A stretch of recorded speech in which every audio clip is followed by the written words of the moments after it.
반갑습니다.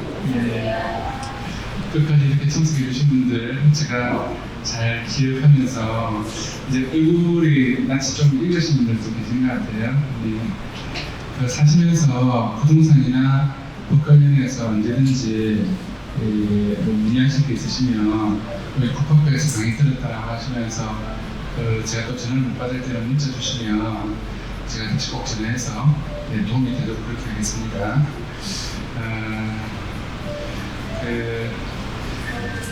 프린트물 중에서 여기 프린트물 보시면서 중요한 부분만 체크하도록 하겠습니다.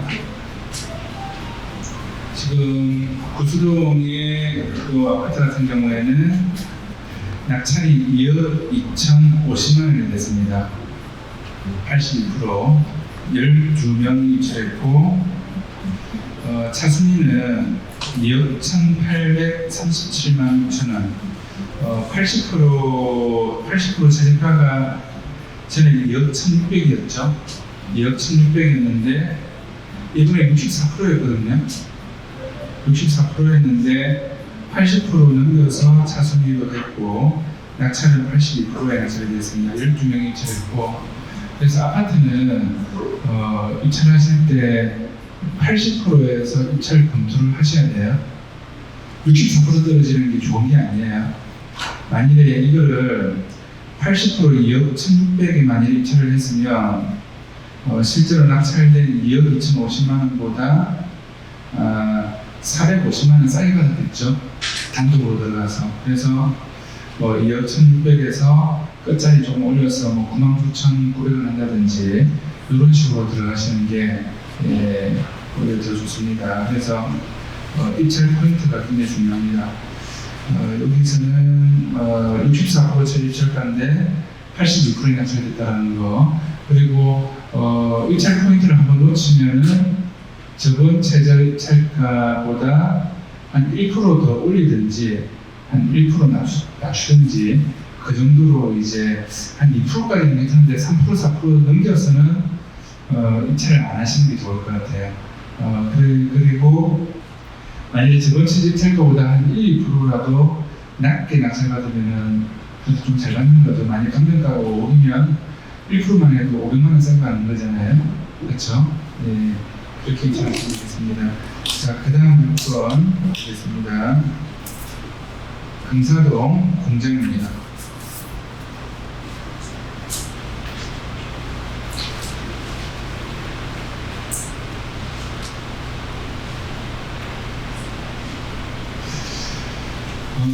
여기 혹시 공장 쪽에 좀 관심 있는 분이 있으시면 금융부 쪽에 공장 당첨받으면 좋겠다라는 생각에 제가 벌써 한 달 전에 이렇게 물건 자료를 드렸는데 여기서 공부하실 것은 2017 타경의 9946, 2017 타경이라고 하는 것은 2017년도에 경매 신청된 사건을 말합니다.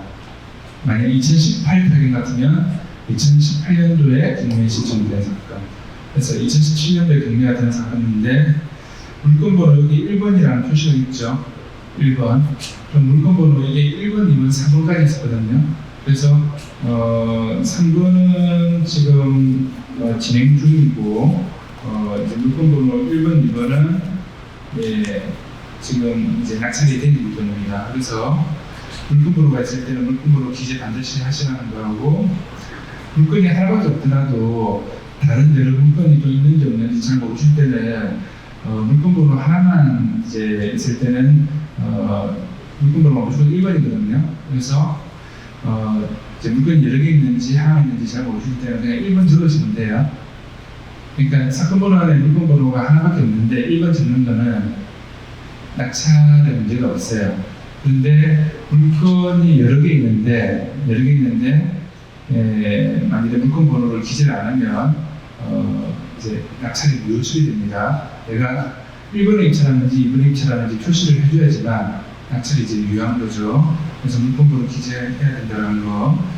요거는 지금 감정가 36억 2천인데 최저가 28억 9천 이렇게 돼 있는데 낙찰을 서울에 있는 UI 유한회사라는 회사에서 딱 30억이나 받았어요. 30억? 그래서 돈 더 쓰지도 않고 단독 입찰을 했습니다. 한 명에서 단독 낙찰을 받았습니다. 서울에서 부산까지 내려와서 이걸 낙찰을 받아갔어요. 그런데 이게 금액이 이제 좀 크니까 30억 할 때 28억 9천하고 차이 나는 금액이 한 1억 천, 차이 나는 금액이 얼마 안 되는 것처럼 보이지만 1억이란 돈이 적은 돈은 아니잖아요. 그렇죠? 그러면 뭐 29억 얼마 이렇게 써도 낙찰 받을 수 있었고, 그냥 이 물건이 만일에 유찰되면 여기서 20%가 더 떨어지거든요. 그러면 대충 30억 잡고 20% 떨어지면 6억이 더 떨어져요. 그러면 30억이 낙찰 안 받고 29억 정도에서 6억이 더 떨어지면 23억 얼마 되잖아요. 그러면 이게 유치원 식으로 들어가 있고 여러 가지 복잡한 어떤 그런 경제사건 중에 하나이기 때문에 뭐 25억, 26억에 낙찰 받을 수도 있었다라는 어떤 그런 가능성을 생각할 수 있습니다. 그러면 이거를 경매전문회사에 만일에 맡겨서 의뢰를 하시면은 요 감정가의 1% 있죠. 36억 같으면은 감정가 1% 같으면은 36억만 원 정도가 이제 법정 수수료입니다. 아니면은 최대 입찰가의 1.5%, 만일에 최대 입찰가 30억이라고 하면 최대 입찰가 30억이 1.5%가 되면 4,500만 원이죠. 이 최대 입찰가의 1.5%나 감정가 1% 중에서 보통은 조금 높은 쪽을 좀 받습니다. 근데 서로 협의해서 이렇게 금액이 좀 큰 경우에는 뭐 수수료를 이제 경매전문 컨설팅 회사에 맡기더라도 한 3천만 원에서 4천만 원 정도만 해도 여기에 관해서 정확하게 좀 조사를 같이 해서 끝까지 이제 마무리까지 할 수 있는 그런 부분이었는데 서울에 있는 회사에서 입찰 들어오면서 1억을 더 적어서 단독 낙찰하는 겁니다. 그래서 처음에는 가능하시면은 아파트 같은 거는 사실 혼자 사셔도 괜찮아요. 별 어려움도 없기 때문에. 근데 아파트가 아닌 그런 부분들은 좀 전문가들의 도움을 받아서 처음에 한두 번은 하시는 게 조금 나을 수 있습니다. 그 이유는 첫 번째는 입찰가 선정하는 데 도움이 될 수 있고요. 무리하게 금액 안 듣고 낙찰을 좀 잘 받을 수 있는 거. 그 다음에 명도를 하는 데 있어서도 도움을 좀 받을 수도 있겠죠. 그리고 제일 중요한 것은 뭔가 하면 그 물건을 입찰하는 이유를 일단 듣고 선정을 합니다. 뭐 입주냐, 아니면 여기서 공장을 직접 할 거냐, 아니면 매도차익의 목적이냐, 월세가 목적이냐, 그런 여러 가지 이유를 듣고 비싼 금액이 들어가는 돈의 물건은 경매 물건이나 공매 물건이 많이 있거든요. 그러면은 그 이유를 듣고 이왕이면 같은 돈 가지고 조금 더 돈이 되는 물건을 추천을 해드리고 상담을 할 수도 있죠. 그게 가장 큰 이유 중에 하나입니다. 그러면은 이왕이면은 5천만 원 벌 수 있는 물건보다 1억, 2억 벌 수 있는 물건을 똑같은 돈 가지고 매수할 수 있으면 더 좋잖아요. 그래서 그런 상담에 있어서 전문가들을 조금 이제 끼고 들어갈 때 좀 도움을 받을 수 있습니다. 그래서 처음 입찰하실 때는 가능하시면은 뭐 혼자서 너무 독단적으로 하시는 것보다는 조금 이제 도움을 받아서 하시는 게 나을 수도 있습니다.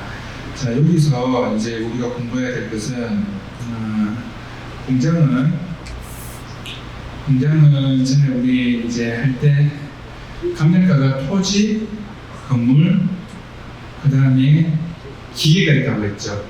그래서 토지, 건물, 기계를 합쳐서 최대 입찰가가 정해집니다. 만일에 토지가 6억, 건물이 만일에 4억, 기계가 만일에 5억이다 이러면은 최대 입찰가 처음 100%에서 입찰할 때는 토지 6억, 건물 4억, 기계 5억 다 합치면 15억이 되겠죠. 그럼 15억이 1차 최대 입찰가가 되는 거죠. 그럼 15억에서 20% 떨어져서 한번 유찰되면 80%가 되면 15억이 20% 떨어지면은 15 곱하기 0.2 하면 3억이잖아요. 그럼 3억이 떨어지면 실질가는 12억이 되겠죠.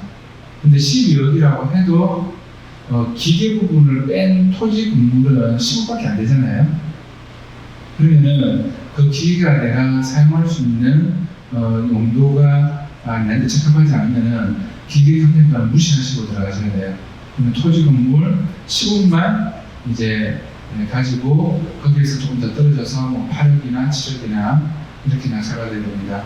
그래서 이제 기계 경쟁가가 많을 때는 조심하시라는 거고, 여기서는 기계 경쟁가가 36억 중에서 여기 한 6,256만 원밖에 안 되죠. 그래서 기계 경쟁가 포지션이 좀 작습니다. 그래서 이거는 크게 이제 문제가 안 될 것 같습니다. 기계는. 그 다음에 우리가 항상 제시의 건물은 이게 포함인지 제일 보셔야 되죠. 그래서 여기에 내가 포함이라고 되어 있죠. 그래서 제시에는 우리가 뭐 했습니까? 이 경매부분이나 부동산 부분은 계속 반복해서 되거든요. 제시를 쉽게 생각하면 제시, 공적 장부에 등재되어 있지 않은 건축물, 미등기 건축물, 그런 것들이 제시를 했죠. 그래서 감리평가사가 현장에 가서 발견한 경매 목적물에 포함 안 돼 있는 그런 것들을 제시라고 하는데, 이 제시가 포함인지 제외인지 항상 체크하셔가지고 잘 하셔야 된다고 있습니다. 그래서 저번 시간에 제시에 관해서 이렇게 공부를 했습니다. 그래서 얘가 포함이라서 문제는 없습니다. 자, 우리가 유치권 공부도 했잖아요. 유치권 공부도 했는데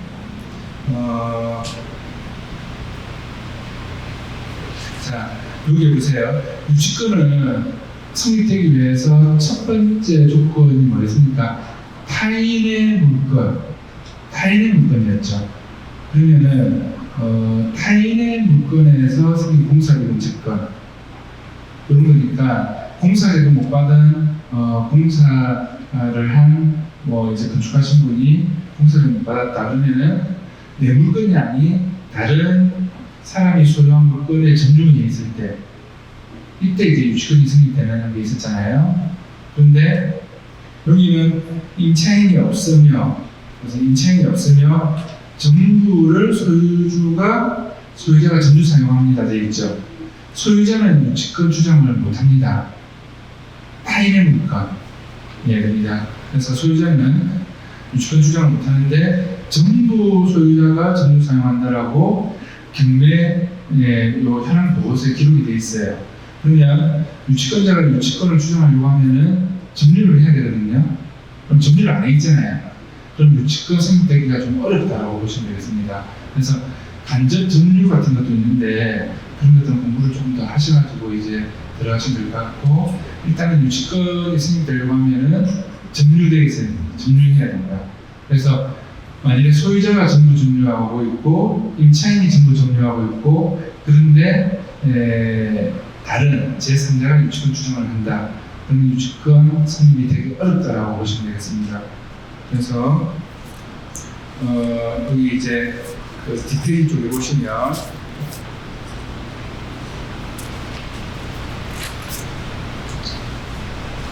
이제 유치권 신고라는 말이 나오거든요. 세 번째 페이지에 있네요.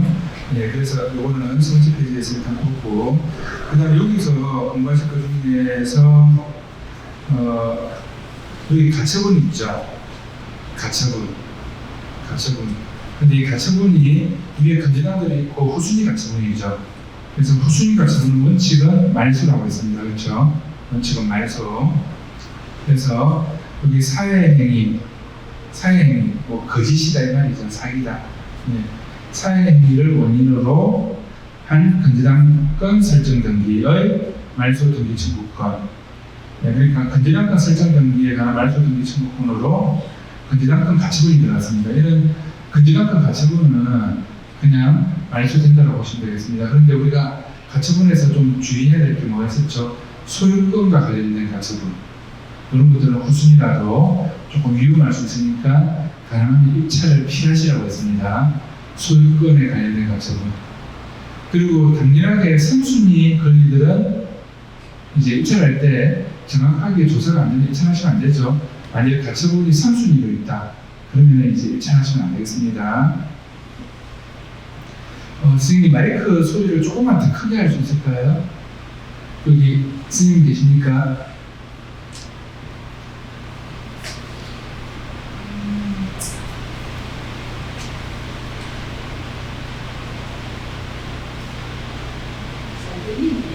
잘 들리세요?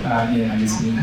저쪽에서는 잘 안 들리는 거여서. 그 다음에 여기 등기부에 보시면 거래가액 같은 게 나오거든요. 앞에 보시면 거래가액에서 26억 5천만 원 이렇게 돼 있죠. 예, 요런 거래가액 매매할 때 이게 얼마나 매매가 됐는지, 뭐 아파트든 빌라든 매매 금액이 등기부에 나오는 게 있거든요. 그러면은 실제로 매매된 금액이 얼마인지 이런 것들을 참고로 해서 또 같이 평가를 하시면 되겠습니다. 그래서 그 다음 페이지 보시면 여기 근지당근 가처분도 일단 후순위 가처분이죠. 그래서 별로 문제가 안 될 거고, 자 여기 보면 유치권 신고 있음이라고 되어 있습니다. 유치권 신고 있음. 유치권 신고 있음 누구누구로부터 4억 재산을 유치권 신고 금액이 꽤 된다 그렇죠? 네. 그러면 은행에서 대출해 줄 때는 유치권 신고되어 있는 금액이 있죠. 이 금액은 빼고 대출해 줍니다.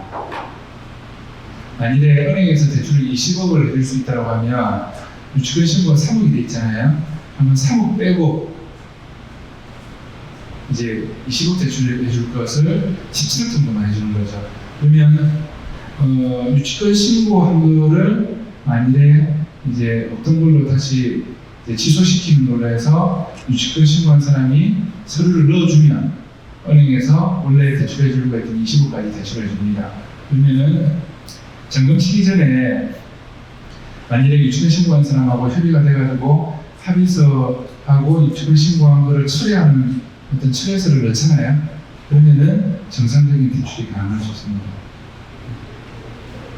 그래서 여기는 아까 점유가 소유자가 점유해 있으니까 이 3억이라는 이런 유치권 신고된 것이 성립이 안 될 수도 있다는 겁니다. 성립이 안 될 수도. 자, 그러면 이렇게 유치권 신고가 들어간 것들은 낙찰이 좀 싸게 됩니다. 낙찰이 좀 싸게. 그래서 만일에 이 건을 저희 회사에서 저희들이 의뢰받아서 했으면 이 물건이 크게 완전히 뭐 엄청나게 꼭 필요로 해서 욕심이 증명하는 게 아니면 유치권 신고 금액도 3억이나 되고 하니까 80%에서 한 번 더 떨어지는 것을 지켜볼 수도 있었을 것 같아요. 그래서 뭐 한 78%, 77%, 좀 욕심이 나면 한 78, 9% 정도에 2천만 원 정도. 그런데 1%만 해도 어떻습니까? 이 금액가 36억 정도 되면 1%만 해도 36억만 원이고 3%만 해도 돈이 1억이잖아요. 그렇죠? 네, 그렇게 서로 이제 의논해서 그러면은 이거를 낙찰 못 받을 때는 또 다른 경매나 법률 청구권이 이제 또 있는지도 보고 이거 낙찰 못 받으면 또 다른 거 입찰해야지 하는 부분을 미리 찾아서 순서대로 낙찰 못 받으면 또 다른 거 입찰 들어가고 또 낙찰 못 받으면 다른 거 입찰 들어가고 이제 그렇게 이제 컨설팅을 하겠죠. 그런데 이 도시 안에 금정구 안에 나는 꼭 공장이 있으면 좋아. 이 물건 말고는 입찰할 물건도 없고 사로 이제 이거는 매매로 돌아다녀봤자 이 정도 금액으로 살 수 있는 게 없어. 그러면 이제 과감하게 들어가는 거죠. 아파트도 마찬가지겠죠. 아파트도 꼭 그 아파트 물건에 내가 너무 집착할 필요 없고 이거 낙찰 못 받으면 또 다른 거 받으면 되지. 이런 식으로 들어가면 되겠습니다. 여기에 말소 기준 권리 이후 등기된 근저당에 관한 가처분은 내각으로 소멸 경우로 권리 분석성 문제가 없습니다라고 또 설명이 되어 있습니다. 자, 그 다음 물건 보겠습니다. 그 다음 물건도 금정구 금사동의 공장입니다.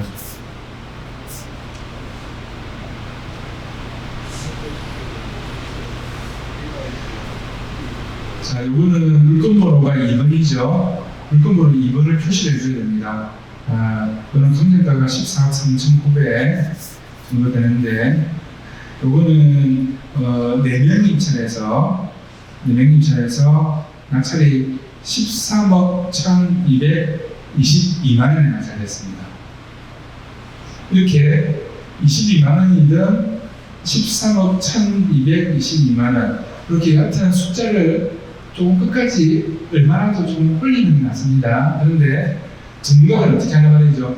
13억 1222만 원짜리 같으면 13억 1229만 9천 원, 13억 1259만 9천 원 이런 식으로 네 번째나 다섯 번째 숫자 이런 이제 자리에 해당하는 숫자는 적어도 5나 8이나 수 이상으로 올린다는 거죠.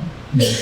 입찰금에 여러 번 반복해서 말씀드려서 더 이제 말씀드리지 않도록 하겠습니다. 그래서 이거는 대림환경이라는 주식회사 대림환경이라는 회사에서 낙찰을 받았습니다. 근데 이거는 이제 차순 신고가 들어갔는데 이제 2등한 사람이 12억 1,500만 원에 입찰했습니다. 2등한 사람이 12억 1,500만 원. 그래서 이거는 80%에서 4명이 입찰에 들어갔습니다. 근데 이 물건은 여기 보시면 계속 변경되는데 2018년도 8월달에 첫 번째 경리 입찰일이 잡혀서 계속 변경돼서 2020년 7월달에 낙찰이 됐죠. 근데 이 물건 같은 경우에 가격 시점이 보면은 2017년 11월 1일이죠. 그러면 이 감정한 금액 한 14억 얼마라고 감정한 금액이 정해진 날짜가 2017년이죠. 2017년이고 2018년, 2019년, 2020년 그래서 한 2년 반이 지났죠. 그래서 2년 반 전에 요거를 감정해서 채집작가가 14억 한 3,900만 원 이렇게 정해진 거거든요. 그래서 국매나 경매 입찰하실 때는 요 가격 시점 날짜하고 입찰하는 날짜하고 어느 정도 차이 있는지를 항상 잘 보시라고 했습니다. 그래서 아파트나 상가 건물 같은 경우에는 한 1, 2년 사이에 금액이 급상승해서 올라갔잖아요. 그래서 삼재가보다는 시세가 보통은 좀 많이 나간다라고 보시면 되겠습니다. 그래서 오늘 4명이 이제 입찰을 했습니다. 그런데 여기서 보시면 자료를 이제 잘 보시고 들어가셔야 되는데 여기 제시의 건물 있잖아요. 그 빨간 걸로 표시 뭐라고 했습니까? 매각 제외라고 되어 있죠. 매각 제외 앞에 보시면 여기 창고 8.6평 정도는 매각에서 제외되어 있고 화장실 1.2평은 매각에 포함되어 있다고 되어 있습니다. 그래서 또 창고는 매각에서 8평이 제외되어 있으니까 이거는 내가 낙찰받는 물건이 아니에요. 내가 낙찰받는 물건이 아니고 이거는 경매 자금을 다 납부를 해도 내가 창고에 관해서 소유권을 취득할 수 없고 또 창고는 별도로 돈을 주고 사야 돼요. 그런데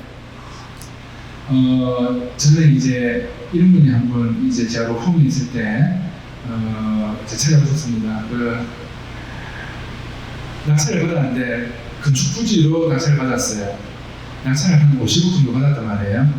그런데 이렇게 매각에서 제외되어 있는 거, 이 창고 8평이 맞자 뭐 얼마 하겠습니까? 얼마 안 하겠죠. 이런 제시 외 제외, 매각 제외가 있었어요. 그럼 만일에 이게 가치가 100만 원밖에 안 된다. 100만 원. 그런데 이 사람은 건축 부지로 낙찰을 받았단 말이에요. 공사하려고. 거기에 뭐 이제 그 건물을 지어서 분양하려고 이제 낙찰 받은 거거든요. 그래서 건축 설계 사무실과 조인트 해가지고 낙찰 받았는데 이 시행하려고 하신 사장님이 제가 저쪽에서 1,000만 원을 달라고 하더라도 그냥 주고 빨리 합의 보고 빨리 공사 진행하세요. 지금 조금 있으면은 경기가 좀 안 좋아질 것 같고 그리고 이 분양 시기를 놓치면 그때 이제 원룸 오피스텔 같은 걸 지으려고 하셨거든요. 근데 원룸 오피스텔이 한동안 잘 지어지고 잘 팔리고 분양되고 하다가 2000년도 좀 지나서 있잖아요. 2000년도 좀 지나서 약간 기능도 잘 안 되고 이 하락 추세에 있었던 시기가 있었어요. 모든 것들이 부동산 시장의 흐름이 있거든요. 그래서 빨리 그냥 할인 오시고 돈 달라는 대로 다 주시고 빨리 사업 진행하시는 게 나으실 것 같습니다라고 조언했는데 만약에 가치가 100만 원밖에 안 되는데 10배를 1000만 원 달라고 해도 그 1,000만 원의 문제가 아니고 사고를 했을 때 50억 정도 같으면 10억이나 20억 내렇게 벌 수도 있겠죠. 근데 분양시비를 놓치면 어떻게 됩니까? 잘못하면 부도가 날 수도 있더라고요. 그래서 제 이야기 안 들으시고 협의 안 하시고 소송하면서 시간 가고 뭐 하고 뭐 이렇게 하면서 이제 실제로 합의금을 그렇게 주진 않았지만 사업 진행을 빨리 못함으로 인한 손실이 훨씬 더 컸어요. 근데 그분이 이 건 어떻게 됐는데 다른 건 또 한다고 하면서 돈이 안 돌아가면서 다른 건 하시면서 그냥 부도를 맞아버렸어요. 한 20년 동안 꾸준히 별물 없이 풍족하게 사시다가 그래서 요 제시에 제외되어 있는 것들 있잖아요. 이런 것들은 이 가치가 얼마짜리밖에 안 된다 이런 거 생각하지 마시고, 아니 모나미 볼펜이 하나 있는데 모나미 볼펜이 100원이면 살 수 있다. 그런데 이 볼펜이 내한테는 정말 중요한 볼펜이다. 이거 우리 할아버지 위에부터 해서 모나미 1호 볼펜이다. 모나미 공장에 나오고 나서. 그래서 이거를 가치로 평가할 수 없는 그런 거다. 이렇게 말도 안 되는 주장을 할 수도 있겠죠. 네.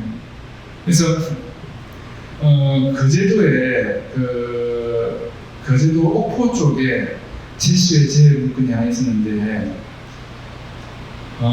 이분이 어떻게 돼가지고 임차인 한 4군데에서 월세를 받고 있었어요.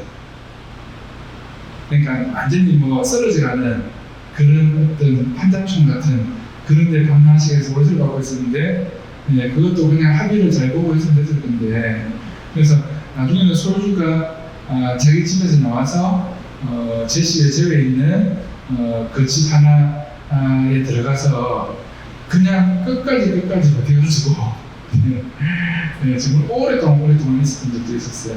그래서 이 제시에 제외되어 있는 것들은 미리 입찰하시기 전에 탐문조사를 좀 하셔가지고 좀 해결책을 어느 정도는 생각을 하고 좀 체크를 하고 들어가시면 좋겠습니다. 그런데 제시의 제외가 아니고 매각 제외가 아니고 포함으로 되어 있으면은 내가 낙찰받는 물건이죠.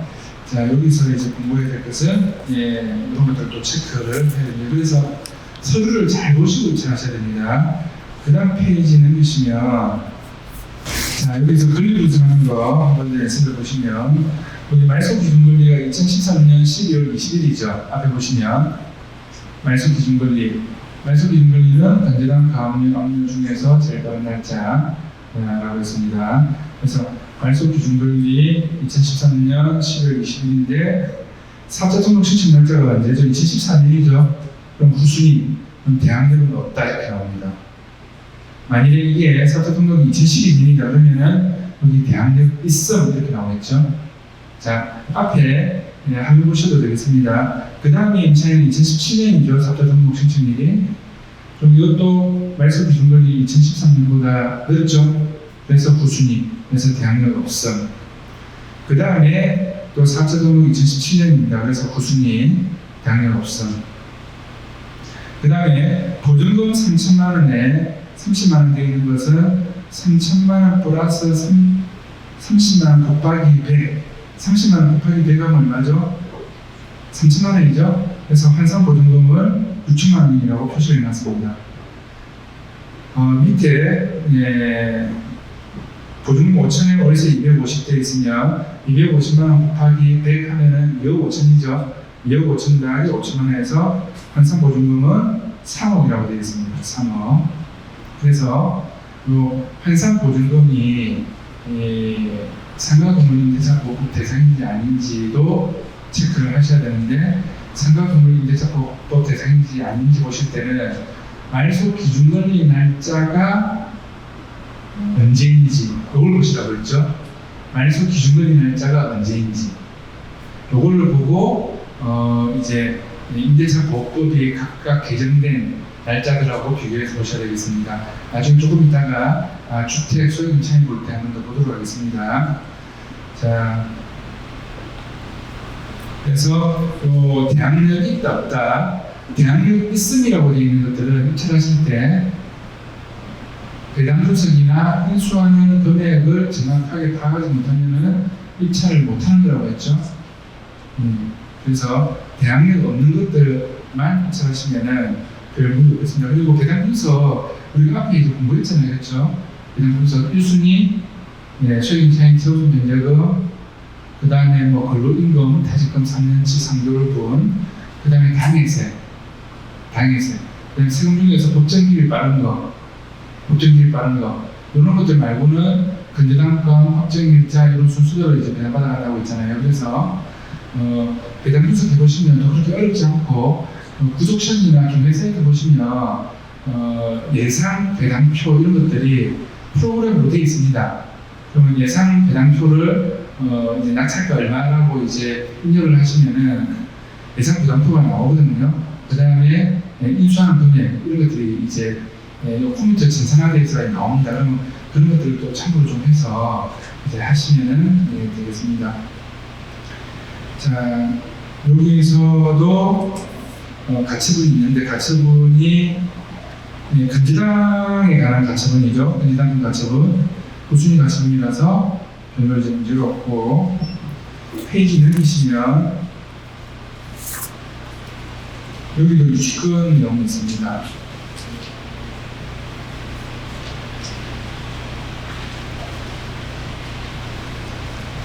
자, 여기 보시면 세 번째 페이지에 유치권 신고 있음이라고 되어 있죠.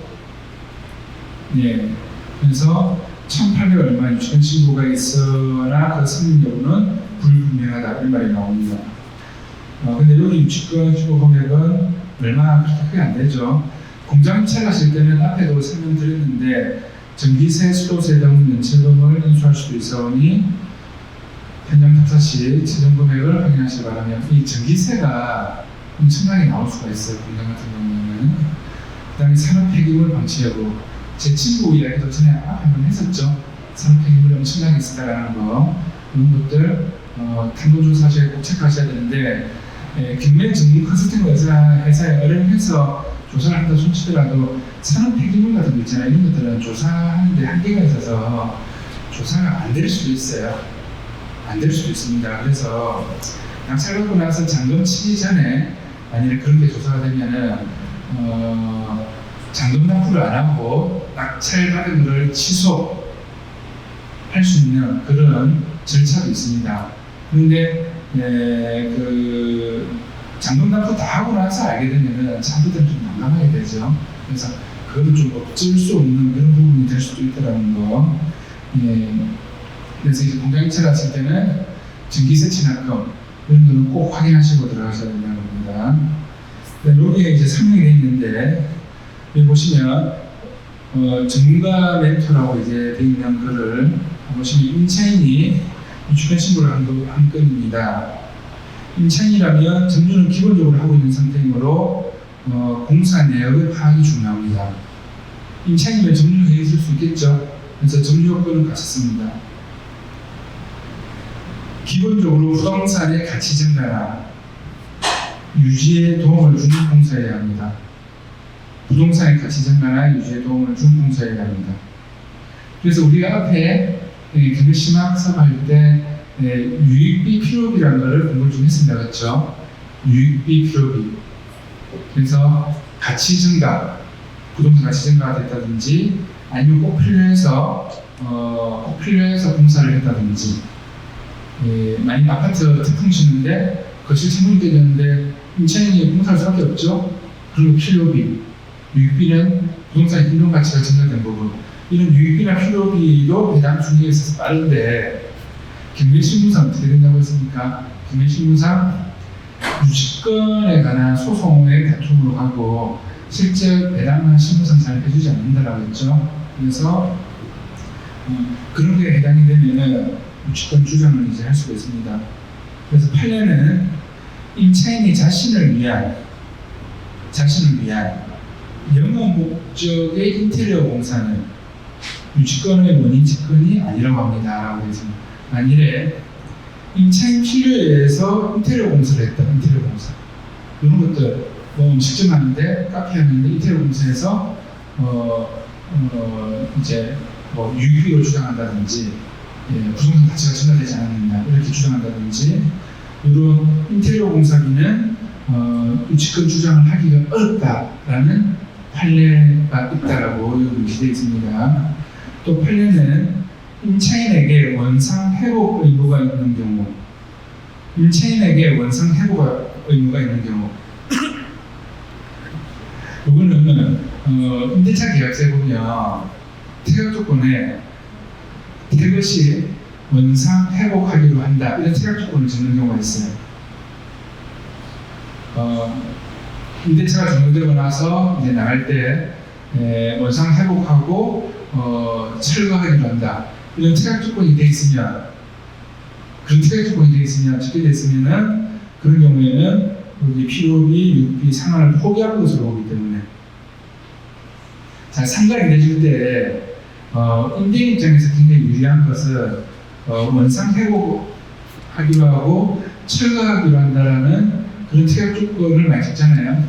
임대인한테 굉장히 유리한 조건으로 이야기되는 거고, 임차인한테는 절대적으로 불리한 조건입니다.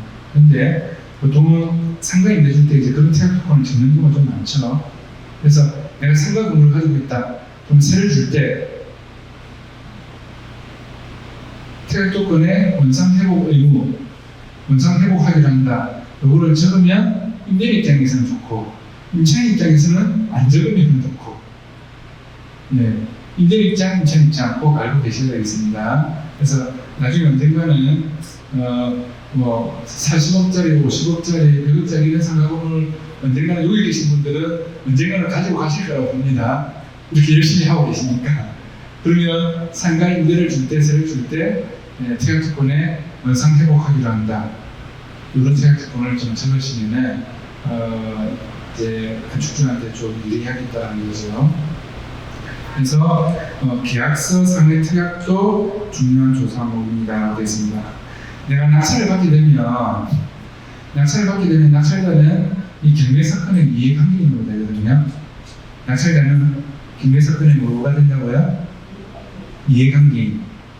그러면 경매사건의 이해관계인은 경매사건의 모든 서류 기록을 다 열람해서 볼 수 있고 복사해서 가져갈 수 있습니다. 그러면은 여기 만약에 임대차 계약서를 제출을 이제 임차인이 했으면 임대차 계약서를 볼 수 있겠죠. 그럼 그 임대차 계약서에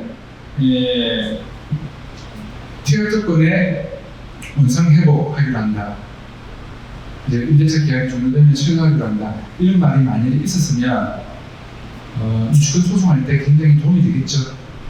네, 그래서 낙찰자는 낙찰되고 나서 일주일 뒤부터, 매각 결정 일부터 경매사건 기록을 모두 다 열람할 수도 있고 복사해서 볼 수도 있습니다. 자, 요 사건에서 우리가 공부해야 될 것은 이 정도로 이제 하시면 되겠습니다. 자, 그 다음 주인 선물 또 보겠습니다.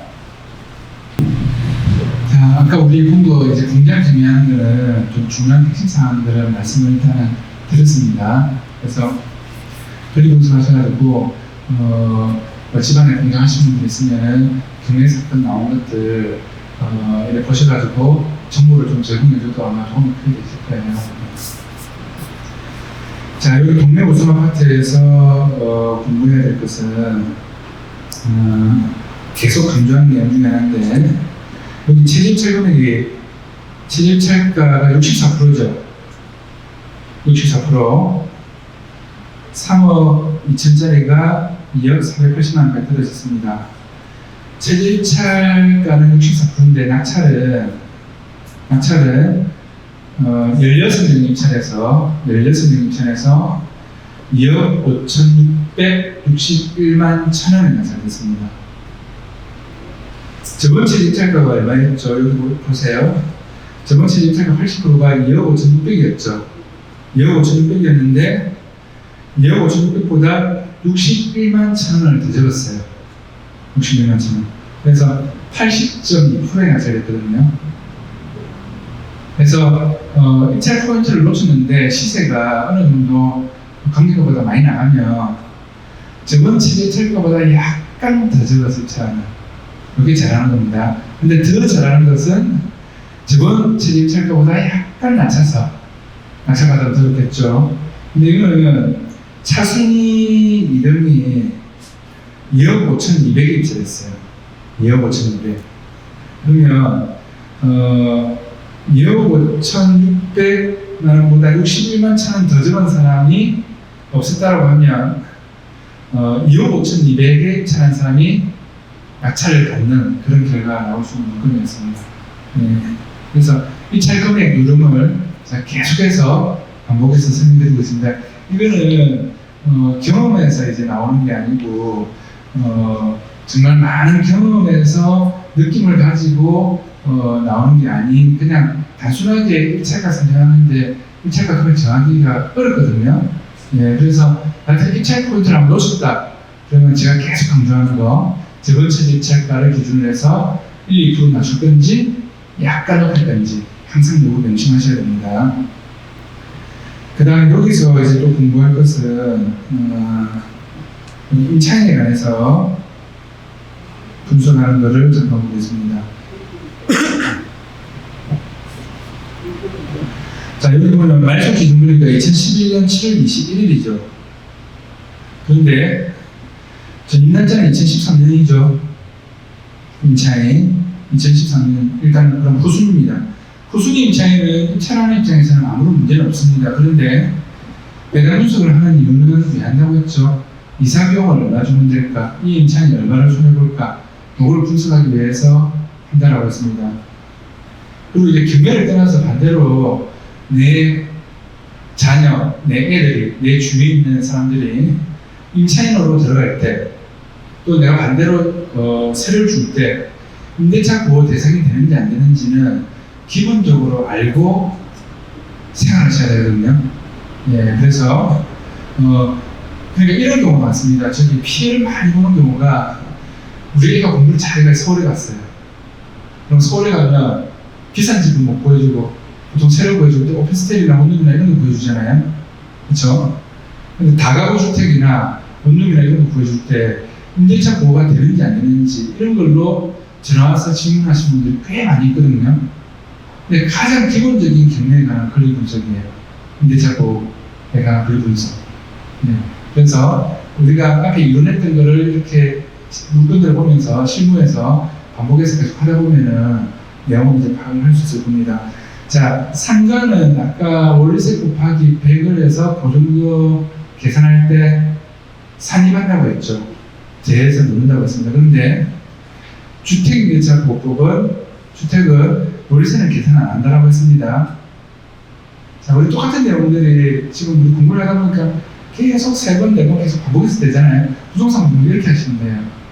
처음부터 내가 100% 다 알고 하지 말고 계속 반복해서 하다 보면 중요한 것은 자연스럽게 반복이 되거든요. 그러면 이 임차인은 보증금 1,500에 월세 60만 원 임차인은 보증금 얼마짜리 임차인이 되겠습니까? 60만 원은 계산 안 하니까 보증금 1,500만 원짜리 임차인이 되는 거예요. 그러면 이 사람이 정리 날짜는 보세요. 2013년인데 확정일자가 미상이라고 되어 있죠. 여기 보시면 그럼 확정일자가 없으면 자 임차인이 배당받을 수 있는 방법은 두 가지밖에 없어요. 확정일자나 전세권에서 날짜 순서대로 배당받아가는 거. 그 다음에 나머지 하나는 소액 임차인에 해당돼서 최우선 변제금을 경매 배당 중에서 1순위로 받아가는 거. 그러면 이 임차인은 확정일자 이상 확정일자 없으면은 확정일자로 배당받을 수 있는 방법은 없죠. 그러면 소액 임차인에 해당되는지 안 되는지를 봐야 되겠죠. 그런데 월세 60만 원은 보통 계산 안 해도 웬만하면 될 것 같다 그렇죠. 하지만 정확하게 분석하셔야 되는 거예요. 정확하게 분석하려고 하시면 소액 임차인에 해당되는지 안 되는지는 임차인의 전입 날짜 아니면 상가 같은 경우는 사업자 등록 신청일 이거하고 상관이 없다고 했습니다. 자, 임차인 전입 날짜나 사업자 등록 신청일 그러니까 대항력을 갖춘 날짜하고는 상관이 없습니다. 대항력은 뭐였습니까? 전입, 사업자 등록 신청 이게 대항력이라고 했습니다. 이게 빠르면 선순위, 늦으면 후순위라고 했습니다. 날짜가 똑같아도 후순위. 그 지난번 날짜하고 전입 날짜하고 똑같아도 후순위. 그 이유는 전입의 효력은 다음날 0시에 생긴다고 했죠. 다음날 0시에. 그러면 자 소액 임차인인지 아닌지 볼 때는 이 전입 날짜 2013년에 아무 상관이 없고요. 뭘 본다고 했죠? 말소 기준권리 날짜를 본다고 했습니다. 말소 기준권리. 그러니까 조금 더 구체적으로 이야기 드리면 1순위 건지당권 날짜.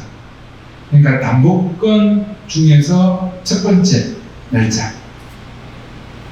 그러면 말소 기준권리가 2011년 7월 21일 1순위 건지당권 날짜가 여기 보세요. 1순위 건지당권 날짜가 건지당 위험하고 뭐 다른 거 없죠?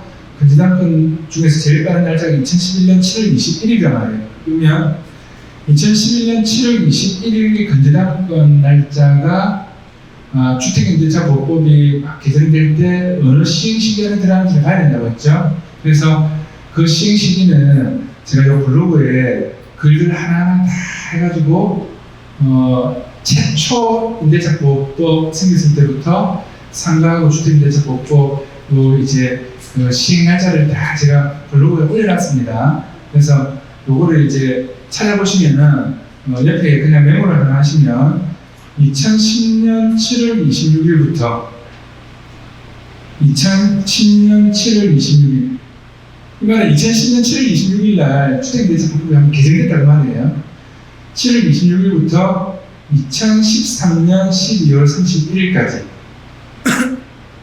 2013년 12월 31일까지 이 말은 2013년 12월 31일 하루 뒤 2014년 1월 1일 날 또 임대차보호법이 한번 개정됐다는 말입니다. 그러면 2014년 1월 1일 날 한번 개정됐으니까 그 전날 2013년 12월 31일까지 그 다음에 2010년 7월 26일 날 또 한번 개정됐거든요. 그러면 2010년 7월 26일부터 2013년 12월 31일까지 이 안에 2011년이 들어가죠. 그렇죠?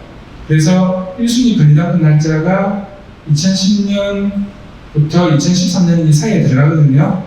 그러면 광역시는 5,500만 원 이하, 최고 1,900만 원까지. 자, 적은 없습니다. 광역시는 5,500만 원 이하, 최고 1,900만 원까지 최우선 면제로 배당을 받을 수 있습니다. 그러면 이 임차인은 1,500만 원짜리 임차인에 해당되니까 5,500만 원 이하죠. 5,500만 원 이하인데 최고 1,900만 원까지 배당을 낙찰 금액의 2분의 1 범위 내에서 받아갈 수 있습니다. 만약에 낙찰이 2억이 됐으면 2분의 1이면 1억이죠. 낙찰 금액이 1억이면은 2분의 1이면은 5천만 원입니다. 그러면 낙찰 금액의 2분의 1 범위 내에서 절반 범위 내에서 최우선 면제금 배당을 받아갈 수 있어요. 그런데 여기 임차인이 보니까 한 분밖에 없고 아파트죠, 그렇죠?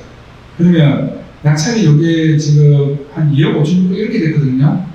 2억 5천 6백의 절반이면은 뭐 1억 2, 3천까지만 배당 받아갈 수 있는 거잖아요.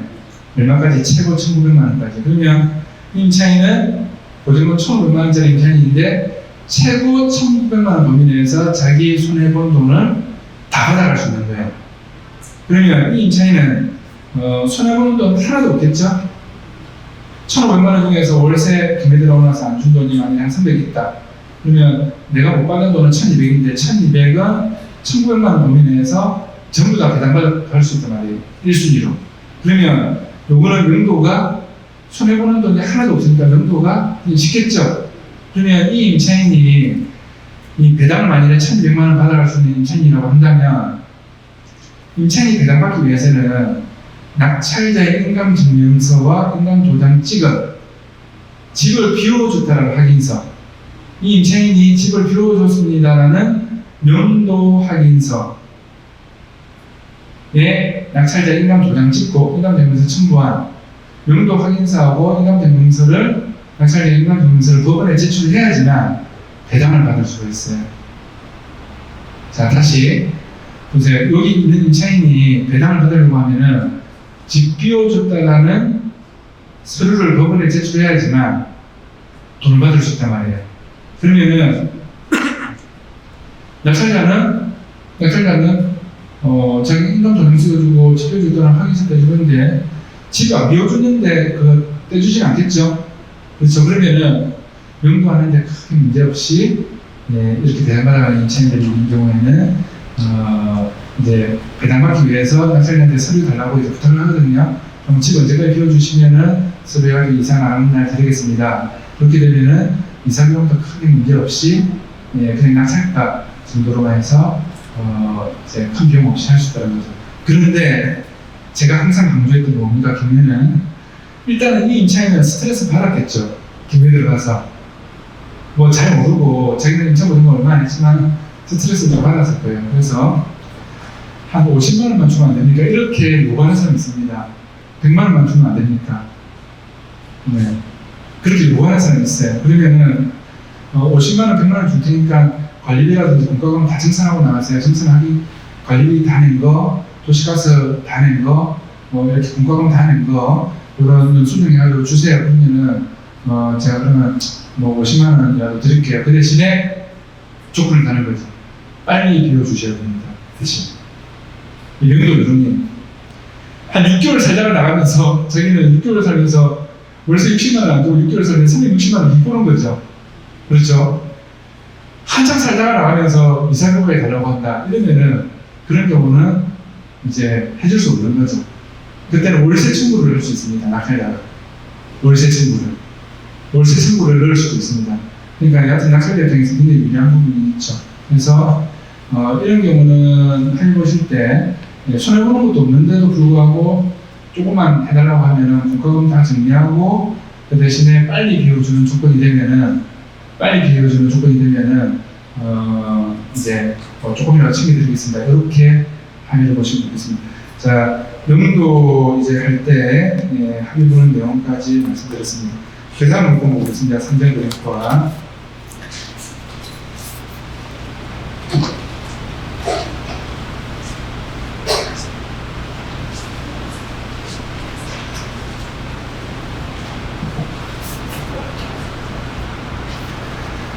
자, 우리가 이 금융권을 보면서 다 공부할 것들이 자꾸 생기잖아요. 그렇죠? 근데 금융권을 딱 보면서 공부하니까 그래도 약간 머릿속에 좀 더 잘 들어오는 느낌 안 드나요? 그럼 안 들어요? 그냥 뭐 임대차 보풀이 어떻고 가처분이 어떻고 뭐가 소액임차이 어떻고 이렇게 이론만 막 이야기하면 머릿속에 이해도 잘 안 되고 안 들어오는데 이렇게 딱 실무적으로 딱 들어가서 이 금융권만 가지고 탁탁 분석해서 가다 보면 이게 이해가 좀 이제 계속 반복하다 보면 많이 들 수가 있는데 김매를 떠나서 부동산에서 꼭 아셔야 되는 그런 법조항이기 때문에 김매를 떠나서 꼭 이제 이해를 잘 하시면 좋겠습니다. 자, 여기서 우리가 공부할 것은 요거는 낙찰이 한 명이 단독으로 받았어요. 그래서 낙찰이 2억 5,500 10만 1,000원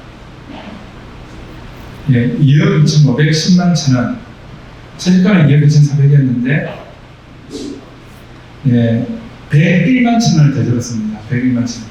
그러니까 이렇게 끝자리 차이라도 더 적는 게 잘하는 거라고 했습니다. 그런데 이 물건에서 공부하셨던 거는 우리가 가처분 중에서 여기 보세요. 여기 가처분이 있는데 소유권 이전 등기 말 소유 등기 청구권 집권자 취소권에 의한 소유권 이전 등기 말 소유 등기 청구권 소유권 이전 등기에 관한 말 소유 등기 청구권 이런 가처분이라고 되어 있죠. 그렇죠? 그러면 여기에 관해서 정확한 법적인 지식이 없는 분들은 입찰에 잘 안 들어갑니다. 소유권에 관한 가처분이 있으면 소유권을 말소시키는 가처분을 해놨잖아요. 그러면 후순위 가처분이라도 위험할 수 있다는 거예요. 이 물건이 이제 꼭 그렇게 소유권을 뺏긴다는 게 아니고 그래서 이 물건을 아무도 입찰 안 하고 단독 입찰했어요. 단독 입찰. 그래서 좀 애매하고 위험한 물건들은 상대 입찰을 잘 안 하거든요. 그러면 경매 공부를 많이 하신 분들은 반대로 어떤 장점이 있겠습니까? 경매 공부를 깊이 있게 많이 하신 분들은 좀 어려운 물건들을 경쟁이 별로 없는 상태에서 싸게 낙찰받을 수 있다. 보통은 일반적으로 아파트 같은 경우에 이제 만약에 이 물건이 시세가 이 감정가 2억 8천보다 많이 높다라고 한다면 가격 시점은 2019년 7월달이거든요. 1년 전에 이제 가격 시점인데 만일에 이게 만일에 시세가 만일에 뭐 이제 이 물건 시세가 그렇더라는 게 아니고 예를 들어서 시세가 막 3억 5천 이 넘어간다. 3억 5천 넘어간다. 그런데 2억 2천 한 500 정도에 받으면 1억을 세게 받으면 이거는 낙찰 받는 게 좀 괜찮죠. 그래 만약 전세를 한 2억 2천 준다. 웃기는 돈도 별로 없고 이러면은 경영 공부 많이 하신 분들은 수요권에 관한 가처분이 있지만 이거는 별로 위험하지 않은 물건이야 이렇게 파악이 된다고 한다면 내가 1억이나 싸게 낙찰받아가지고 전세 줘가지고 돈 다 빼고 공공연수 다 하고 그냥 내버려 뒀다가 1년 지나고 나서 2년 지나고 나서 팔면은 양도세 좀 적게 나가고 이렇게 되면은 재테크에서 무함으로 되겠죠. 그렇죠? 예. 자, 그 다음부터 보겠습니다. 우승 베스토피아.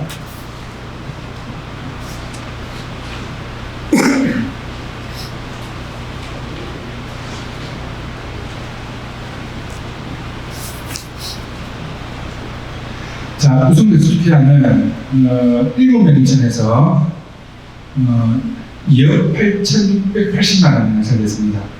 2억 8,680만 원. 근데 이렇게 낙찰가 같은 게 저는 불러드리면 적어보는 것도 괜찮습니다. 예, 안 적고 그냥 보셔도 되지만 한번 적어놓으면 나중에 참고가 될 수도 있습니다. 그래서 이는 91.3%에 낙찰됐거든요. 자, 아까 볼 거는 아무 협찬 안 했는데 이거는 또 7명이 협찬했어요. 예. 우승 베스토피아 아파트 저는 개인적으로 좀 괜찮다고 생각합니다. 개인적으로. 예. 요거는 차순위 2등한 사람도 2억 8,500 85만 9천 원 임차했어요. 낙찰가하고 별로 차이 안 나죠. 낙찰은 2억 8,680에 됐는데 2등한 사람은 2억 8,585만 9천 원. 자, 2억 8,500까지 세 번째 숫자는 5 이상으로 적었고 네 번째 숫자는 80만 원 적었습니다. 네. 그런데 다섯 번째 숫자는 5만 9천 원 이렇게 적었어요.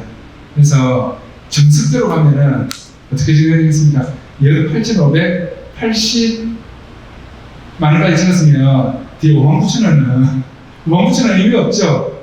그러면 만약에 저희들이 컨설팅에 이제 받아서 입찰 금액을 하면 2억 8,585만 9천 원 적을 것 같으면 2억 8,589만 9,900원 적으라고 그랬죠. 5만 9천 원 의미가 없단 말이에요. 계속 강조해서 말씀드리는 거 입찰 금액, 예, 요즘 아시겠죠? 예, 그래서 85만 9천 원. 근데 이런 사람이 있습니다. 입찰하기 전에 어디 갔다 왔는데 8585라는 숫자가 내한테 좋다더라. 아니 진짜 이런 분들 있어요. 예, 5라는 숫자를 3번을 넣어가더라. 뭐 이래가지고 뭐 철학관 같은 데 갔다 와가지고 자기가 받은 숫자를 적는 이런 분들이 있어요. 예, 정말 아무런 의미 없는 그런 겁니다. 예. 자, 그 다음에 여기서 공부를 해서 체크하실 때 여기 건재당이 있잖아요. 앞에 한번 보시면 요 건재당 말소 기준 등기라고 되어 있죠. 요 농협자산관리회사가 여기 임의경매에서 등기 넣었죠. 그렇죠? 근데 주의하실 게 있잖아요. 만일에 여기 말소 기준 등기에 해당하는 건재당 근자가 경매 신청한 게 아니고 여기는 경매 신청을 안 했어요. 만일 안 하고 두 번째 요 건재당 요 개인 1선정되어 있는 게 있잖아요. 이 사람이 경매 신청하고 말소 기준 등기에 해당하는 거는 경매 신청을 예를 들어서 안 했다. 그런데 이 건재당 날짜 2016년 날짜하고 두 번째 건재당 2018년 7월달 날짜하고 그 사이에 만약에 임차인이 있다고 한다면 만약에 2017년에 임차인이 있어요. 임차인이. 그럴 때는 굉장히 조심하셔야 돼요.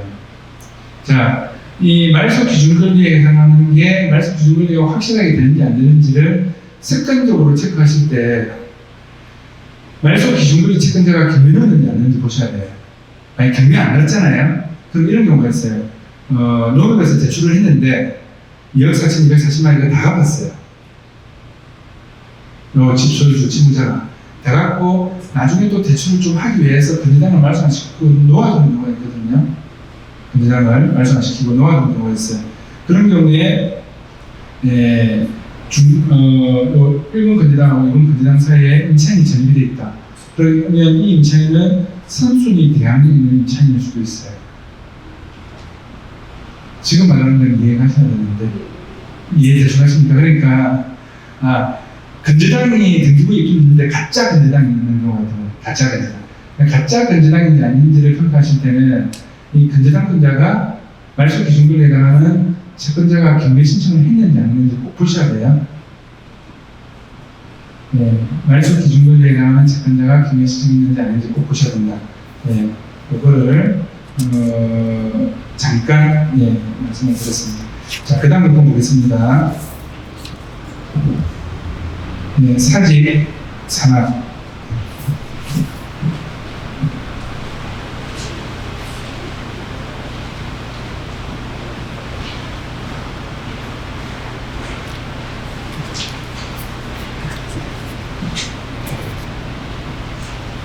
자, 요 사직 산업은 낙찰이 92.2%에 대해서 10명이 낙찰했습니다. 그래서 3억 6,620만 원. 3억 6,620만 원. 그러니까 아파트는 80%에서 무조건 입찰을 못 하셔야 됩니다. 근데 이등한 사람은 3억 6,559만 원에 입찰했습니다. 이등한 사람은 3억 6,559만 원.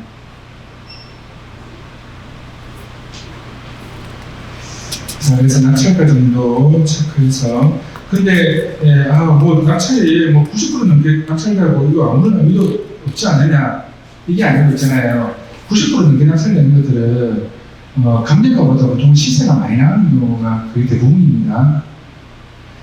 만약에 감정가가 만약에 4억인데 시세가 4억 5천이면은 4억의 90% 같으면은 4억 36, 3억 6천 얼마 이래 해도 시세 4억 5천에 비해서 한 8, 9천만 원 싸게 낙찰받으면 괜찮죠? 그렇죠? 그래서 뭐 아파트 입찰하는데 남는 것도 없더라 그렇게는 입찰하지 않습니다. 누군가 한 명이 너무 많이 적었다 2등하고 차이 나는 이런 것들은 이제 잘못된 거지만 2등이나 3등이나 1등이나 별로 금액이 차이가 안 나잖아요. 그러니까 보통은 한 3명 정도는 입찰가를 풀어주거든요. 입찰한 사람들 1등, 2등, 3등 정도는 불러줘요. 네. 그런데 1등, 2등, 3등 별로 차이 안 나잖아요. 그러면 그런 건 낙찰 잘 받은 거예요. 그런데 1등하고 2등하고 차이 엄청나게 나오고 2등하고 3등도 차이 엄청나게 난다. 그러면 뭔가 이런 낙찰을 좀 잘 받은 거죠. 그래서 입찰하실 때 일단은 시세의 90% 넘게는 입찰 안 하시는 게 좀 좋죠. 시세가 5억이면 네. 감정가 4억 5천이라고 해도 감정가 4억 5천이라고 해도 시세가 5억이면은 5억의 90% 같으면 4억 5천이죠. 그럼 감정가 대비하면 그 100% 연차가 맞는 거죠. 100%에. 네. 그래서 일단은 시세의 90% 밑으로 입찰하는 것을 기본적으로 원칙으로 삼으시고 기준은 일반적인 시세 있죠. 시세 한 85%를 기준으로 해서 내가 시세 85%보다 얼마큼 더 적을 건지 말 건지 이렇게 판단하셔야 됩니다. 자, 그 다음 문건 보겠습니다. 롯데 SK뷰.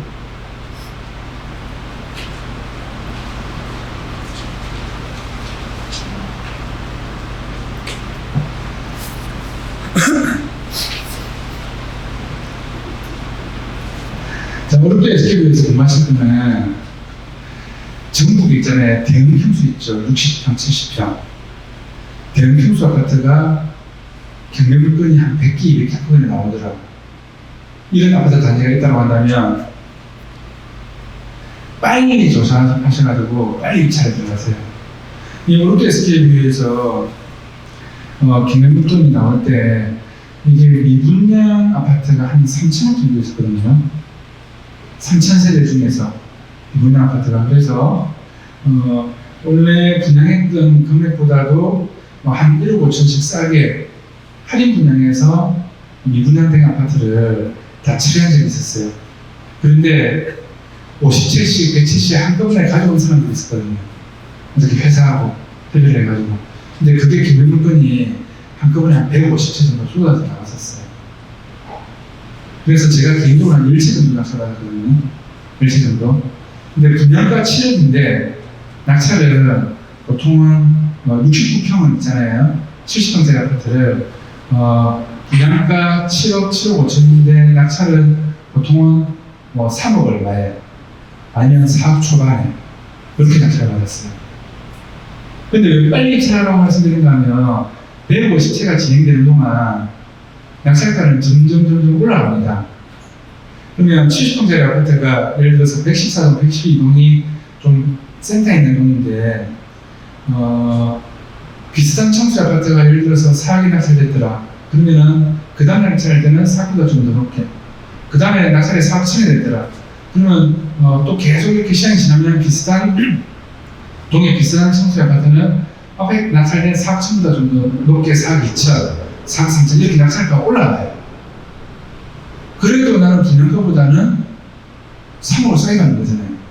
그래서 목표는 매도 차익을 1억 이상 가지고 이제 거꾸로 역산해서 계산해가지고 이제 입찰을 하자라고 해서 그렇게 계산해서 이제 들어갔는데 한 10채 정도 이렇게 받고 또 다른 학생들 같이 공동 투자하고 이렇게 하다 보니까 아파트 가격이 한번 확 뛰는 시기가 있었거든요. 롯데 SK뷰가. 근데 이 잔금 치는 분이 한 3개월 정도 뒤에 잔금 치겠다, 2달간 뒤에 잔금 치겠다 이렇게 물건을 3개를 파는 적이 있었어요. 마지막 정리할 때 어느 정도 이익도 되고 해서. 근데 잔금 받는 동안 아파트가 각각 1억씩 더 올라버렸어요. 2달간 3달 동안. 산 사람은 완전히 진짜 기분 좋게 그렇게 됐죠. 그런 경우에 계약금 조금 받았을 때는 어떻게 한다고, 우리 첫 시간에 제가 부동산 매매, 상향시장인 부동산 매매 할 때 이런 말씀 드렸죠. 중도금을 넣어라. 근데 만약 계약금 4천만 원 받았는데 1억 올랐다. 그러면 계약금 4천만 원 받은 거, 내가 4천만 원 받은 돈 4천만 원 하고 배로 4천만 원 더 얹어서 8천만 원 줘도 내가 1억 정도를 더 받을 수 있으면 계약 깨도 되겠죠. 그렇죠. 그래서 내가 만약 매수를 하는 입장인데 가격 흐름이 갑자기 올라가고 있더라. 그러면 중도금 좀 넣을게 이렇게 하시는 게 좋고, 매도자 입장에서는 중도금 안 받고 깨버리는 게 좋겠죠. 그렇죠. 근데 중도금을 넣어도 됩니다. 아니, 안 되죠. 계약서에 원래 적혀져 있어야 되는데 나중에는 이제 계약서에 중도금 날짜 이런 게 없었으면 이제 협의를 해가지고 문자로라도 서로 주고받은 증거를 남겨두고 중도금 납부하겠다, 안 받겠다 이렇게 이제 하는 게 낫죠. 마음대로 중도금 넣는 거는 그건 이제 조금 어렵겠죠. 그래서 계약 기간을 길게 할 때는, 그러니까 잔금 납부 기간을 길게 할 때는 요런이 가격이 계속 좀 올라가는 부동산 흐름이 있다 이러면은 잔금 납부를 좀 길게 잡을 때는 중도금을 한번 넣는 게, 빨리 넣는 게 좋다고 제가 누누이 준비해서 말씀드렸습니다. 이거는 실제로 그걸 당해보세요. 실제로 매수자 입장에서 당해보시면, 아니면 매도자 입장에서 내가 팔았는데 가격이 막 매도씩 뛰어버렸다. 서울 같으면 진짜 매력이 되겠죠. 네. 그런 걸 당해보시고 나면 방금 제가 말씀드린 게 얼마나 중요한, 신부상 얼마나 중요한 건지 뼈저리게 느끼게 됩니다. 네. 그래서 이 롯데 SK뷰는 24명이 입찰했습니다. 24명이 입찰해서 96%에 낙찰됐는데 낙찰가는 4억 6,301만 원, 4억 6,301만 원에 낙찰됐습니다. 그리고 2등한 사람은 차순위는 4억 5,151만 원에 낙찰됐습니다. 자, 여기서 임차인 클립은 성공한 데 해보겠습니다.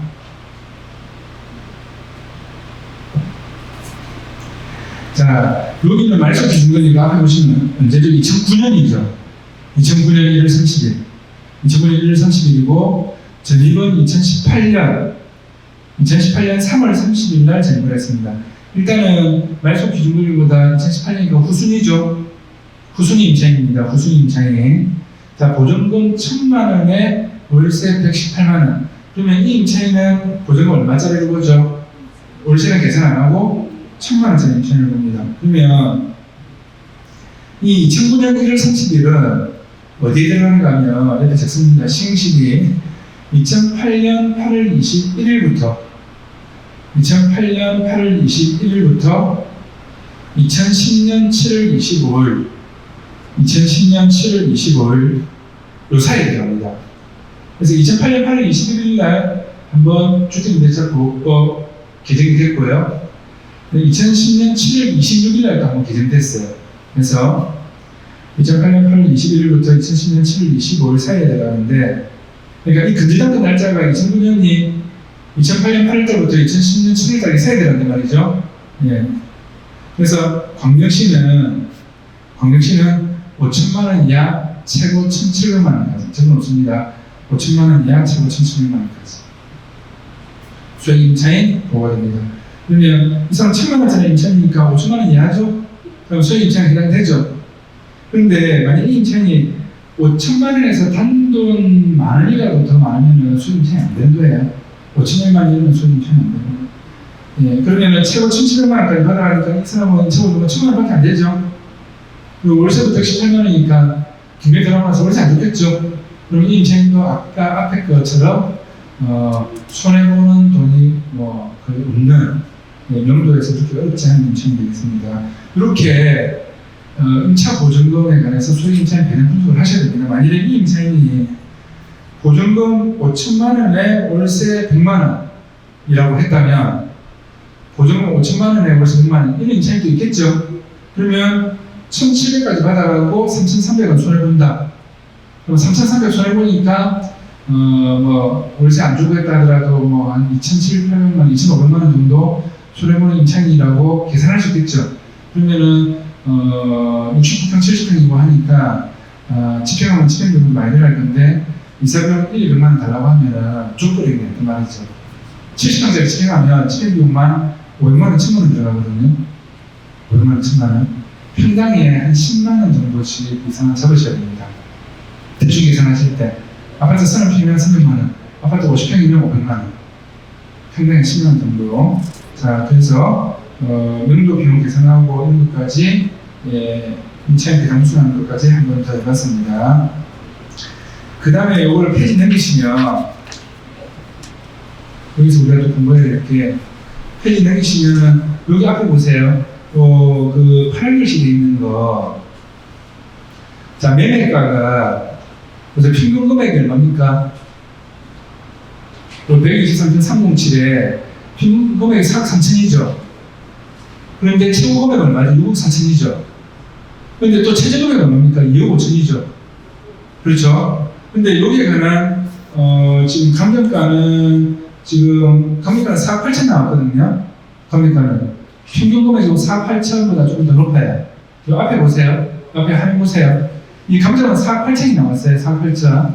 그러면 이 아파트의 이 평수의 평균 금액 4억 3천보다 좀 높은데 6억 4천 제곱가 금액보다 좀 낮죠.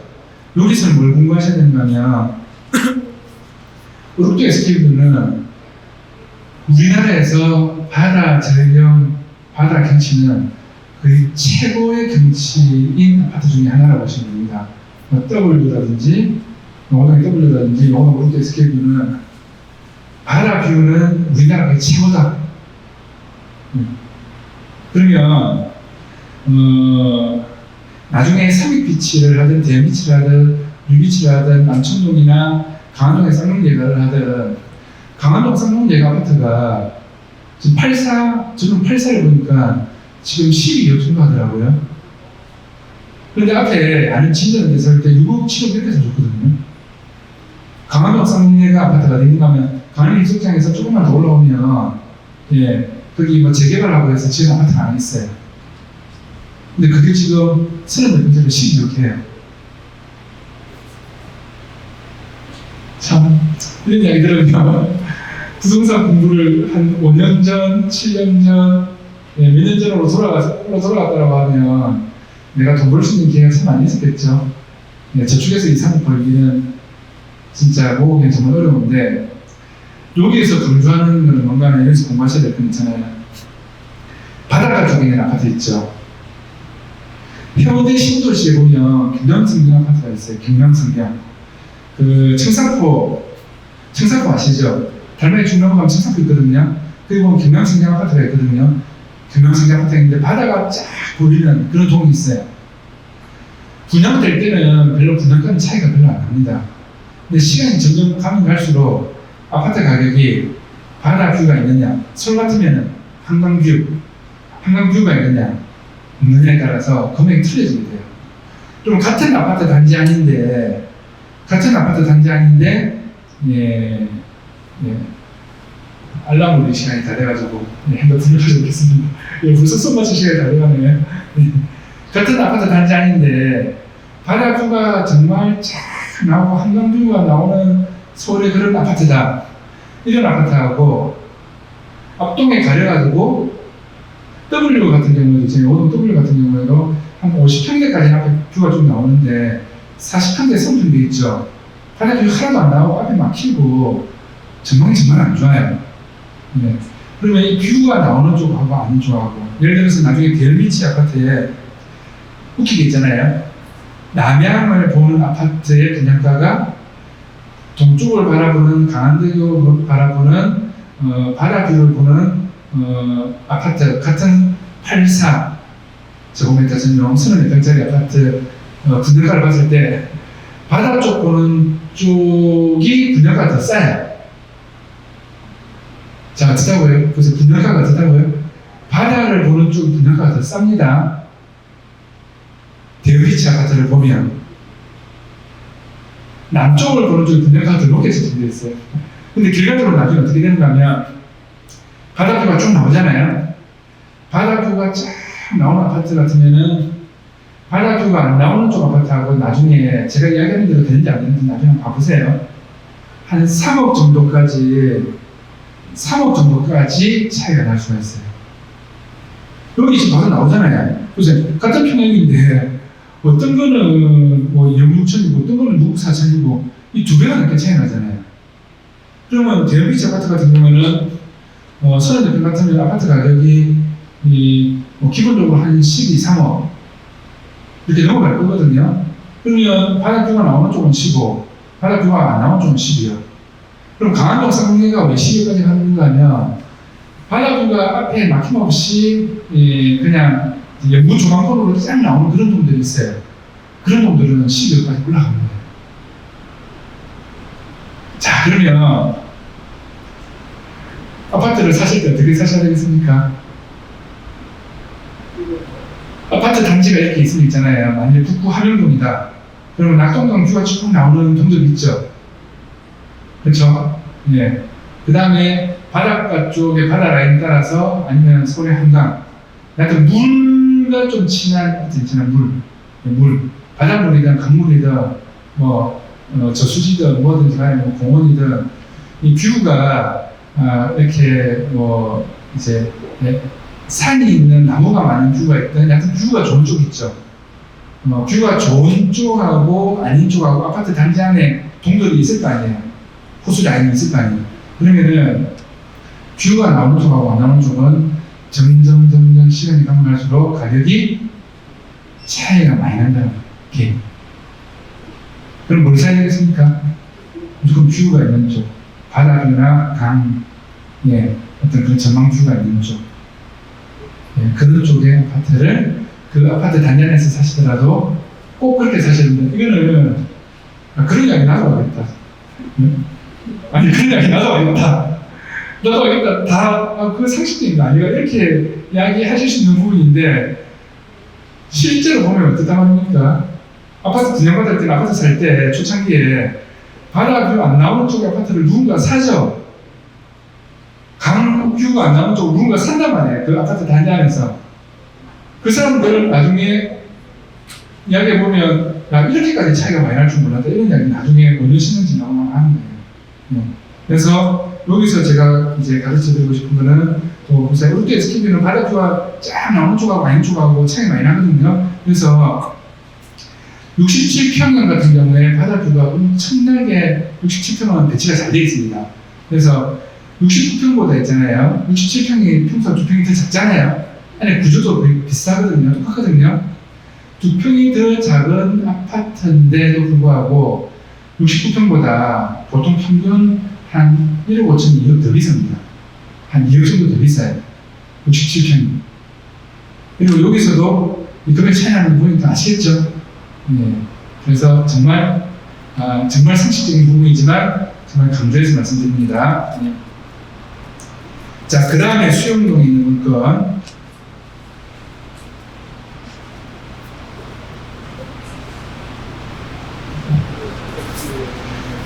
자, 여기서 우리가 공부해야 될 거는 보세요.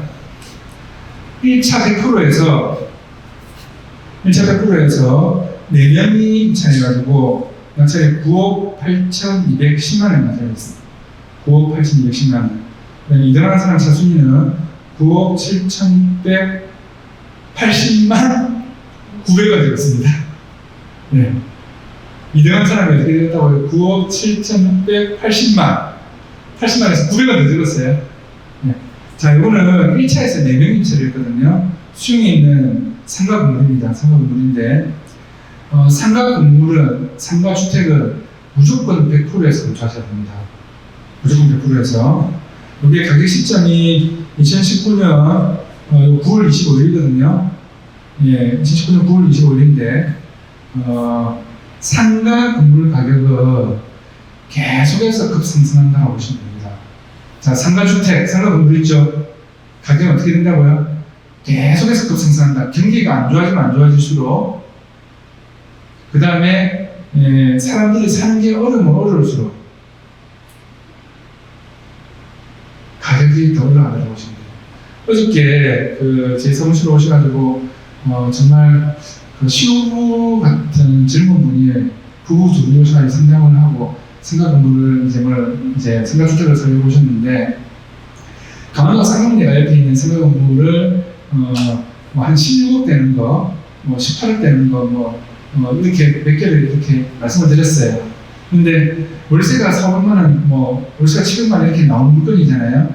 그런데 이제 직업이 이제 메디칼 관련되는 쪽에 좀 계시더라고요. 그래서 나중에 병원이라도 들어갈 수 있는 입지 조건이 더 좋겠다 이랬는데, 그렇게 쌍용리가 아파트 가격이 쌍용리가 아파트하고 그냥 도로 하나 건너편에 있는 상가 건물이었거든요.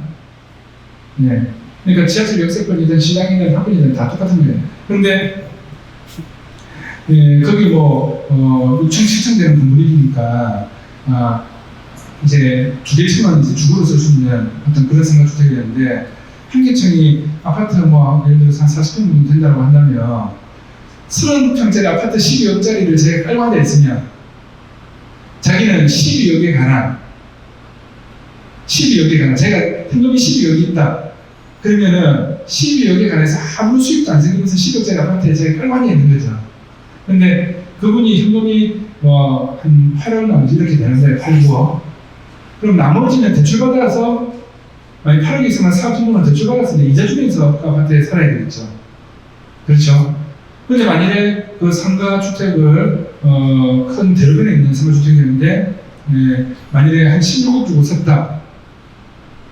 16억 주고 샀다 그러면은 자기는 안에 집 두 개 싹 꾸며가지고 인테리어해서 딱 들어가고, 그 다음에 앞에 바다도 보이는 그런 전망도 좀 보이면은 유리창도 이쁘게 해서 바다 보는 쪽으로 유리창 공사도 좀 이렇게 좀 이쁘게 하면 되겠죠. 그렇게 하면서 월세 한 500만 원씩 받으면서 저축하고 자기 버는 거 저축하고,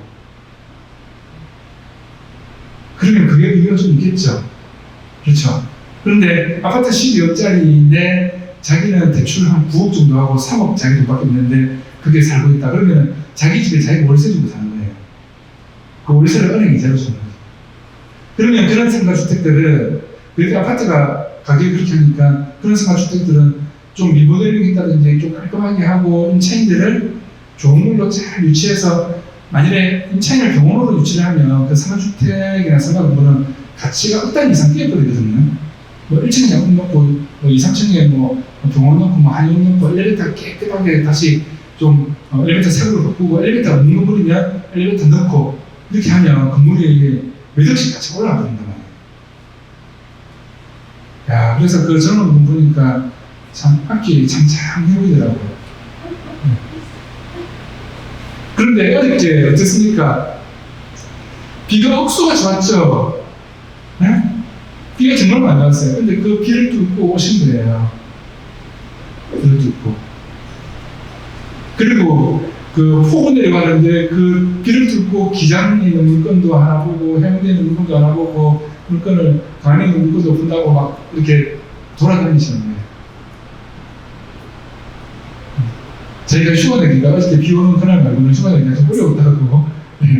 그래서 이 부동산에 재테크하실 때는 부부 두 분이 오셔가지고 같이 상담하시고 부부 두 분이 같이 의견이 일치될 때 부동산 재테크를 하는 걸로 방향을 설정해 나가시면 보통은 실패 안 합니다. 근데 남편 혼자서 돌아다니잖아요. 와이프 혼자서 막 돌아다니죠. 근데 남편은 반대해요. 와이프는 반대해요. 그러면 뭔가 좀 잘 안 돼요. 그래서 배우자를 설득을 해서 부동산 공부도 하자고 하고 그렇게 해가지고 부부 두 분이 같이 보면서 이렇게 돌아다니면서 판단을 하면 이 남자가 보는 관점하고 여자가 보는 관점하고 이 시각의 관점이 좀 틀리거든요. 그래서 그리고 이제 현장 보러 가실 때도 남자 두 명만 가면 현장 보러 가는데 집 잘 안 보시겠죠? 무대도 정신으로 집을 이렇게 보는 경우도 있어요. 여자 두 명이 가도 뭐 좀 이상한 내용으로 왔나 이러면서 잘 안 보이는데 남자 여자 이렇게 있으면은 저희 뭐좀 누군데 집을 좀 봐. 그러면은 제일 사람 없는 사람인데도 집을 이렇게 보여주는 경우가 있어요. 그래서 여튼 남자가 보는 이 사고방식하고 여자가 보는 사고방식하고 좀 틀리거든요. 그래서 그 어린애가 있잖아요. 어린애가 아버지한테 가가지고 차바퀴가 어떻게 돌아가 이렇게 물어봤어요. 차바퀴가. 그러니까 그 아버지가 뭐 전륜구동이 어떻고 후륜구동이 어떻고 뭐 이렇게 해서 막 설명을 막 했어요. 그러니까 아빠 도대체 무슨 말인지 모르겠어요 이렇게 이야기해요. 그래서 다시 또 아빠한테 가서 물어봤어요. 그러니까 뭐 휘발유가 어떻게 돼서 뭐 이게 엔진이 어떻게 돼서 막 이렇게 과학적으로 막 설명하니까 아빠 도대체 무슨 말인지 모르겠어. 그리고 또 세 번째 가서 아빠한테 물어보니까 아빠 귀찮죠? 엄마한테 가서 물어봐라 하면서 짜증을 내버렸어요. 그래서 엄마한테 가서 엄마 차바퀴가 어떻게 돌아가는지 아빠한테 아무리 물어봐도 나 이해가 잘 안 가는데 엄마 차바퀴가 어떻게 돌아가니까 빙글빙글 돌아가잖아 이렇게 설명해요. 빙글빙글 돌아. 그래 빙글빙글 돌아가는 거야. 애가 딱 바로 이해를 하고 아빠는 설명을 왜 이렇게밖에 못해? 하면서 우리 엄마 최고야 이렇게 이야기해요.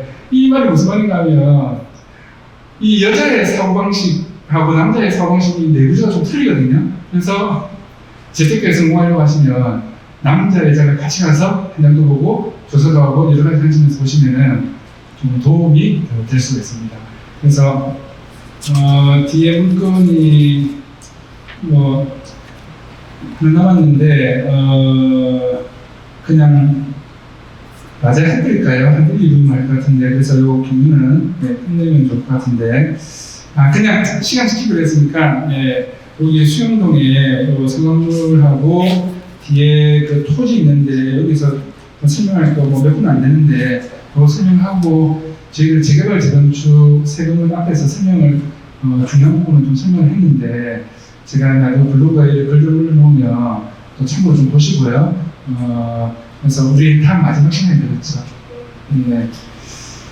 마지막 시간인데 참 많이 아쉽습니다. 벌써 7번의 수업이 지나가고 그래서 하여튼 그 국면은 제가 자료 나눠드린 거 참고해서 경매처럼 이렇게 어려운 게 아니고요. 국면은 그냥 들어가서 낙찰받으면 끝이거든요. 그런 부분들이 많아요. 그래서 각 사이트 들어가서 열심히 이제 보시고 재테크 좀 하시면 좋겠고 재개발 재건축은 이론적인 지식을 좀 갖추는 데 있어서 다음 주에 이야기 드리겠지만 제일 중요한 것은 뭔가하면 재개발 재건축 물건을 샀을 때 내가 조합원 자격이 나오는지 안 나오는지 조합원 자격이 나오는지 안 나오는지 이게 제일 중요한 겁니다. 거기에 관해서 조금 더 보충해서 설명을 드리고 그 다음에 어떤 물건을 사면 더 돈이 되는지 1+1 입주권 2개 나오는 물건들 이런 것들 그 다음에 분양 신청할 때는 어떻게 분양 신청하면 좋은지 앞에 설명을 좀 드렸지만 그래서 실제로 이렇게 재테크 투자하는 데 있어서 그 다음에 내가 피해를 얼마까지 줘도 되는지 프리미엄을 얼마까지 줘도 되는지 이걸 알고 내가 프리미엄을 줘야 될 거 아니에요. 프리미엄을 뭐 서울 같은 경우는 7억 8억을 주는데 7억을 줘도, 그러면 7억을 줘도 내가 이게 남는지 안 남는지 평가해야 되겠죠. 그러면 방금 말씀드린 거고 설명하면은 한 10분이면 끝나거든요. 그래서 이론적인 지식을 아주 계속 반복해서 보시고 찾아볼 수 있으면 될 것 같고, 방금 말씀드린 이런 부분들 한 번 더 반복해서 체크하고, 세금 부분 중에서 적어도 1세대 1주택 비과세는 어떻게 되는지, 내가 세금 안 내고 비과세 낼 수 있는 이 정도는 아셔야 되거든요. 일시적인 2주택 비과세. 자, 만약 5억 정도 벌었다. 그러면은 내가 아파트가 5억 정도 뛰었잖아요. 비과세 안 받으면 세금을 최소한 1억을 넘게 내야 되겠죠. 1억 넘게 내는 돈 이동이 아깝잖아요. 그래서 제가 아파트를 하나 사드렸는데, 제가 아는 분 한 분이 저하고 재테크를 많이 하셨는데, 이 아파트를 한 2억 초반에 사드렸거든요. 그런데 이 아파트가 지금 8억을 넘게 찍었어요. 재개발 쪽에서 사드렸는데. 그래서 입주한 지 지금 2년 정도 된 아파트인데, 근데 이제 세금을 잘 정해보면은 준공된 시점 날짜를 보고 조정 대상 지역에 해당되는지 안 되는지 여기까지 잘 보셔야 되거든요. 이거 헷갈리시면 안 되는 거예요. 그래서 한 5억을 넘게 뛰었으니까 세금을 뭐 1억 5천, 1억 7천 내야 된단 말이에요. 이 세금을 안 내기 위해서 자기가 하는 사업장은 멀리 있는데,